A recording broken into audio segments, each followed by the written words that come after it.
Now, in terms of your original question about white supremacists and so on, I don't agree with your basic premise, because I know this, that you asked this, that how is it that, why is it that the media pays all this attention to Muslims and not to white supremacists?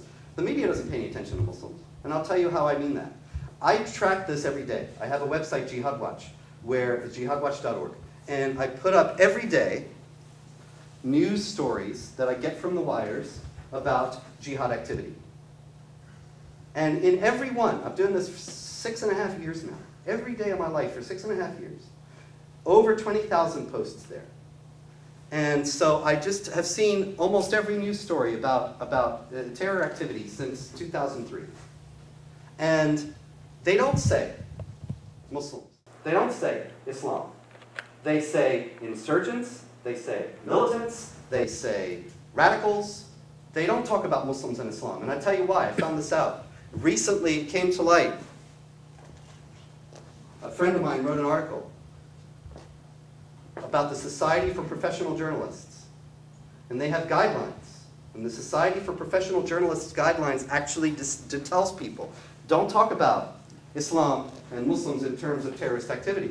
And so whenever there's actual terrorist activity done by Islam, done by Muslims in the name of Islam, they don't talk about it in terms of Islam.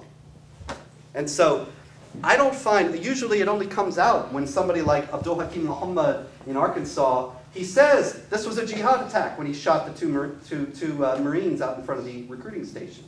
Or Nidal Hassan, everybody was saying, oh, he has traumatic stress.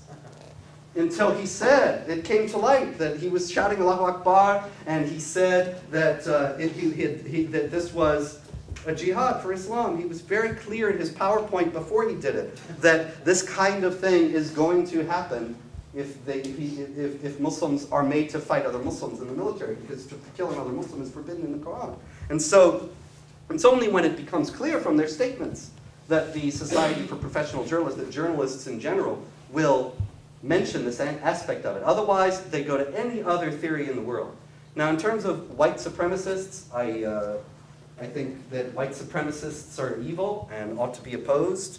And, you know, what do you want from me? I'm not a white supremacist. I think that, you know, there are people who say crazy things about that. And if I think that, you know, you can read anything you want on the internet, but if the white supremacists didn't want to kill me too, it wouldn't be so laughable. And I think that, you know, there ought to be attention paid to that, but I do think that this is a far greater threat in terms of magnitude and numbers and international extent. I don't know who is next, but I think you were in the back. We'll get to you, but yeah, go ahead. Two quick things. One is a point of information.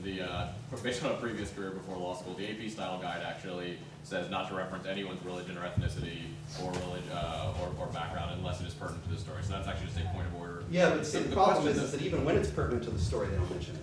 The question, though, is that I think that you mentioned that the vast majority of adherents to Islam are folks that work hard, they want a job, they want a family, and you say they've ignored, they can't be bothered with the more violent aspect, or would you interpret as violent aspect? Would you agree with me then, I think with most folks, that the overwhelming vast majority of Muslims in this world are not harmful and do not have in their heart a desire to harm the rest of the world? Yeah, of course. When did I ever say anything different? People assume I said something different. I never have. Yes, sir. We were talking before about the medieval context of Adhimma, and in particular, you always quote from the Pact of Umar. Do you know, by the way, what word they use for pact in Arabic? You know something else? Is that what they say? You know something else? And for this particular There's a big article out there on the internet, maybe you saw it, that says I always quote from the Pact of Umar. Actually, that's not true. I quote from here, where the provisions are held up as a reliable guide to Sunni. No. Where it's held up as a reliable guide to Sunni orthodoxy, AD 1991. And so that's a valuable thing for nowadays. It's not the Pact of Umar. And so the idea that the Pact of Umar is inauthentic is just a red herring. Because okay, I know it's not your question, we'll get right back to you in a minute. But the problem is that this is not the basis on which I argue these things to start with. In any case, you know, you said, well, that you've interpreted it as violent. No, the problem is there's so many Muslims who interpret them as violent. I just report on them. I don't do any interpretation of the Quran myself. Okay, yes. But we're talking about actual policy here, and you said, you know, that was something in the medieval ages that's gone. But even in Iran, which is a fascist country with a theocratic dictatorship, they don't enforce the policies of the Dhimma. I'm going to Jordan this summer to study, well, I'm not sure Jordan, inshallah, Jordan. but I'm going somewhere in the Middle East to study Arabic. And if I go to Jordan, I'm not. No, probably not. Oman. I'm just having fun. Go ahead. But I'm not going to have to wear special clothing when I go there to distinguish myself. Did you hear it during the talk? I said these laws are not enforced anywhere today. Yeah, you did, but you're saying they're trying to enforce them. But even in Iran, which is a theocratic dictatorship, they don't enforce The Baha'is, them. And and I'm actually, asking, are there any, for instance, in speak your Jordan facts on and Syria and Egypt, are there any serious attempts to bring these Yeah. laws to the fore? Yeah, in Baghdad, over the last year, over half the Christians in Iraq have left Iraq They're in Lebanon since the Syria. yeah, a lot of them have gone to Syria. But over half the Christians in Iraq before the fall of Saddam Hussein have left Iraq after that because of armed groups, both Sunni and Shiite, who are attempting to reimpose the fullness of Sharia, including the dhimma on non-Muslims. And there have been gangs in Baghdad who take it upon themselves to collect the jizya from non-Muslims there. Hamas has also announced that in Gaza, once they solidify their authority and take over also the West Bank, that they intend to collect the jizya and impose the zimma on the non-Muslims there. And so those two places are indications that this is a live issue, as well as the fact that in Iran, I dispute your facts on that. The Baha'is have a terrible time in Iran, and non-Muslims face all manner of institutionalized discrimination. It does not take the forms of the classical dhimma in every respect, but it is very much modeled upon them. Well, can I say a little bit in rebuttal to that? The Christians who often left were leaving because Christians, unlike the other groups, did not have militias, and they were often being kidnapped and simply held for ransom by people who wanted to make money. Yeah. And as for discrimination, there's discrimination against very many groups, as you pointed out, in the United States, too. But even in Iran, they do not enforce the classic parts of the dhimma. And you talked about Hamas and all these groups, but these are clearly extremist groups. Now that the government is back... Hamas won the election. Hamas is the majority. Yes, but that's because most of the Palestinians look at Fatah and those groups as being collaborators with the Israelis. But now that that's the explanation that it was now given. that the democratic government is back in control, now that the democratic government is back in control of Baghdad, that's not happening to Christians anymore. And there's no serious. There's now the point that I was making was this: that they are violent gangs. Excuse me. The point that I was making was this: that not that the violent gangs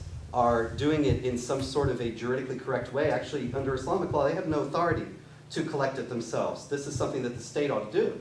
But the fact that they explicitly explained it as such is the key. That they don't think that it is some dead relic of history. They think that it is something that is legitimate to collect.